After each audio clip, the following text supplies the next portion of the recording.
नमस्कार दोस्तों, आज का सवाल बहुत सीधा है, लेकिन इसका जवाब देश के लोकतंत्र को हिला देने वाला है। क्या कोई मुख्यमंत्री अपने राजनीतिक फायदे के लिए संवैधानिक संस्थाओं के खिलाफ जनता को भड़का सकती है? क्या सत्ता बचाने की लड़ाई में कानून, चुनाव और प्रशासन को जलने दिया जा सकता है? और अगर ऐसा होता है तो क्या उसे सिर्फ राजनीति कहकर टाल दिया जाना चाहिए? पश्चिम बंगाल की मुख्यमंत्री ममता बनर्जी पिछले कई हफ्तों से एक ही मुद्दे पर लगातार बयान दे रही थी। चुनाव आयोग की स्पेशल इंटेंसिव रिवीजन यानी SIR प्रक्रिया पर ममता बनर्जी का कहना था कि यह प्रक्रिया बंगाल में लागू नहीं होने दी जाएगी। उन्होंने सड़कों पर उतरने की अपील की, उन्होंने विरोध करने को कहा और उन्होंने बार बार यह संदेश दिया कि चुनाव आयोग की यह कवायद बंगाल के हित में नहीं है। सवाल यह है कि जब एक संवैधानिक पद पर बैठा व्यक्ति खुलेआम किसी संवैधानिक संस्था के खिलाफ जनता को उकसाने लगे तो उसका नतीजा क्या होता है? उसका नतीजा चाकुलिया में दिखा, जहां SIR प्रक्रिया से जुड़े एक वीडियो दफ्तर पर हमला हुआ, जहां भीड़ आई, नारे लगे और फिर आग लगाई गई, फाइलें जलाई गईं, कंप्यूटर तोड़े गए, सरकारी रिकॉर्ड राख कर दिए गए। यह हमला किसी निजी इमारत पर नहीं था, यह हमला भारत के चुनावी सिस्टम पर था। इस हमले के वक्त वहां मौजूद अधिकारी जान बचाकर भागे, कुछ घायल हुए, कुछ अस्पताल पहुंचे। सोचिए, अगर वे वहां से न निकल पाते तो क्या होता? क्या यह सिर्फ तोड़फोड़ थी या फिर जान लेने की भी तैयारी थी? जब आग बुझाने के लिए फायर ब्रिगेड को रोका गया, जब रास्तों पर जलते टायर डाले गए, तो साफ हो गया कि यह कोई अचानक भड़की भीड़ नहीं थी, यह एक सुनियोजित हिंसा थी। अब यहां पर राजनीति शुरू होती है। भारतीय जनता पार्टी ने सीधे तौर पर इस हिंसा के लिए ममता बनर्जी और तृणमूल कांग्रेस को जिम्मेदार ठहराया। बीजेपी नेता सुकांत मजूमदार ने कहा कि जिन इलाकों में यह हिंसा हुई वे खास वर्ग बहुल इलाके हैं और वहां जानबूझकर SIR का विरोध करवाया गया। उनका आरोप था कि TMC विधायकों ने लोगों को भड़काया ताकि वोटर लिस्ट की सफाई न हो सके। और यही सबसे बड़ा सवाल है, क्या ममता बनर्जी को डर है कि अगर SIR प्रक्रिया पूरी हुई तो अवैध और फर्जी वोटरों के नाम हट जाएंगे? क्या यही वजह है कि TMC किसी भी कीमत पर SIR को बंगाल में लागू नहीं होने देना चाहती? ममता बनर्जी के पुराने बयान याद कीजिए। उन्होंने महिलाओं से कहा था कि अगर कोई BLO आपके घर आए और गड़बड़ी करे तो रसोई के बर्तन तैयार रखें। उन्होंने कहा था कि सड़क पर उतरिए, विरोध कीजिए। अब सोचिए, जब मुख्यमंत्री खुद ऐसी भाषा बोलेगी तो जमीन पर मौजूद कार्यकर्ता क्या करेंगे? पुलिस ने इस मामले में कुछ लोगों को हिरासत में लिया है, गिरफ्तारी नहीं, सिर्फ हिरासत। और बंगाल की राजनीति जानने वाले लोग जानते हैं कि हिरासत का मतलब अक्सर क्या होता है। छोटे लोग पकड़े जाते हैं, बड़े नाम सुरक्षित रहते हैं। यह पहली बार नहीं है जब पश्चिम बंगाल में चुनाव से पहले हिंसा हुई हो। CPM के दौर में भी हुई, TMC के दौर में भी हो रही है। लेकिन फर्क इतना है कि अब हिंसा के पीछे खुला राजनीतिक संरक्षण दिखता है। आज बंगाल का आम नागरिक डरा हुआ है। वह जानता है कि चुनाव आएंगे तो हिंसा आएगी। वह जानता है कि वोट डालने से पहले उसे सोचना पड़ेगा कि उसकी जान सुरक्षित रहेगी या नहीं। ऐसे हालात में सवाल केंद्र सरकार से भी है। क्या सिर्फ बयान देने से काम चलेगा? क्या केंद्रीय बलों की तैनाती जरूरी नहीं है? क्या चुनाव के दौरान कानून व्यवस्था को केंद्र के हाथ में नहीं लिया जाना चाहिए? संविधान ने यह अधिकार दिया है कि जब किसी राज्य में हालात बेकाबू हों तो सख्त फैसले लिए जाएं। और बंगाल से जो तस्वीरें आ रही हैं वे बेकाबू हालात की ही गवाही दे रही हैं। यह लड़ाई BJP बनाम TMC की नहीं है, यह लड़ाई लोकतंत्र बनाम अराजकता की है। यह फैसला हमें करना है कि हम किसके साथ खड़े हैं। अगर आज SIR दफ्तर जलाया जा सकता है तो कल कोई और संस्था जलेगी और फिर एक दिन लोकतंत्र सिर्फ किताबों में रह जाएगा।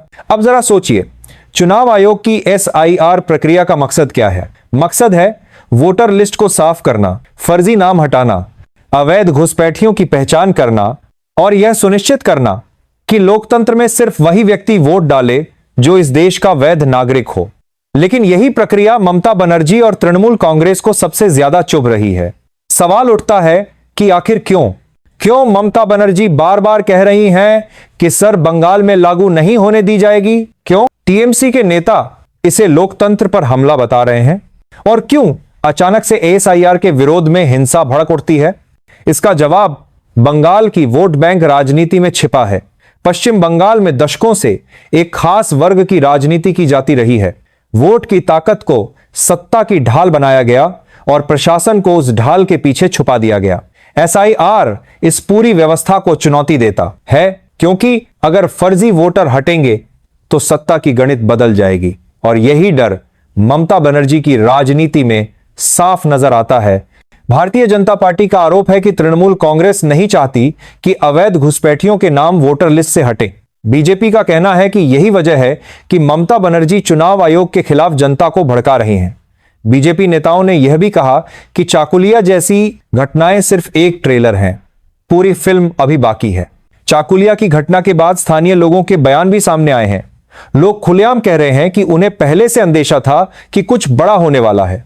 कई लोगों ने यह भी बताया कि हमलावर अचानक नहीं आए थे, वे संगठित थे, उनके पास पेट्रोल था, उनके पास योजना थी और सबसे अहम बात, उन्हें किसी का डर नहीं था। जब किसी को कानून का डर ना हो तो समझ लीजिए कि उसे राजनीतिक संरक्षण हासिल है।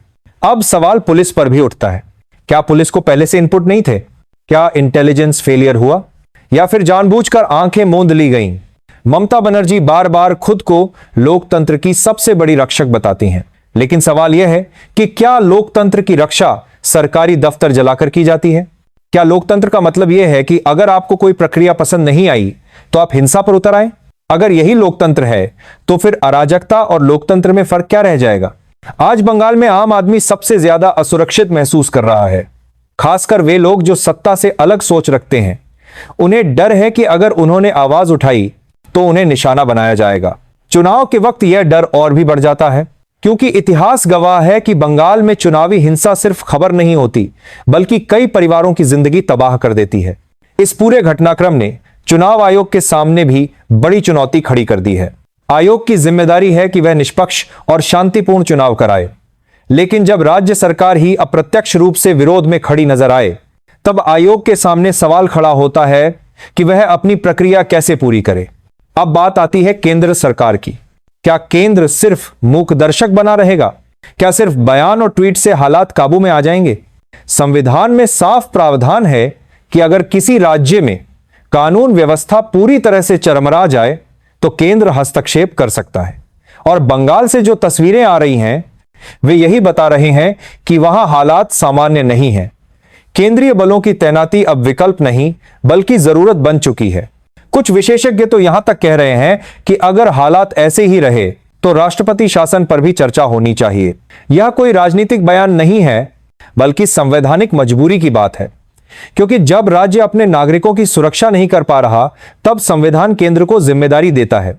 ममता बनर्जी और तृणमूल कांग्रेस इन बातों को साजिश बता सकती है, आरोप बता सकती है, लेकिन जली हुई फाइलें, टूटे कंप्यूटर और डरे हुए अधिकारी किसी साजिश की कहानी नहीं कहते। वे हकीकत बयान करते हैं और यह हकीकत बेहद डरावनी है।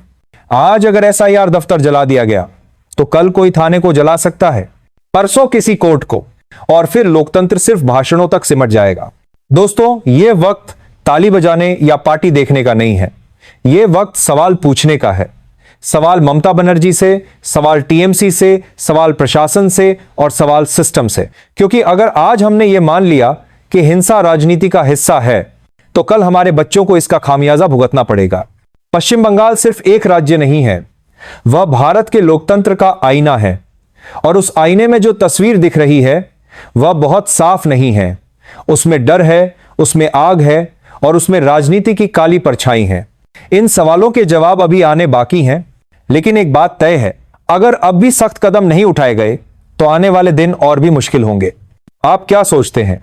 क्या ममता बनर्जी की राजनीति बंगाल को हिंसा की ओर ले जा रही है या यह सब सिर्फ संयोग है? कमेंट में अपनी राय जरूर लिखिए। मैं फिर लौटूंगा एक और बड़े बेनकाब करने वाले विश्लेषण के साथ। तब तक के लिए नमस्कार।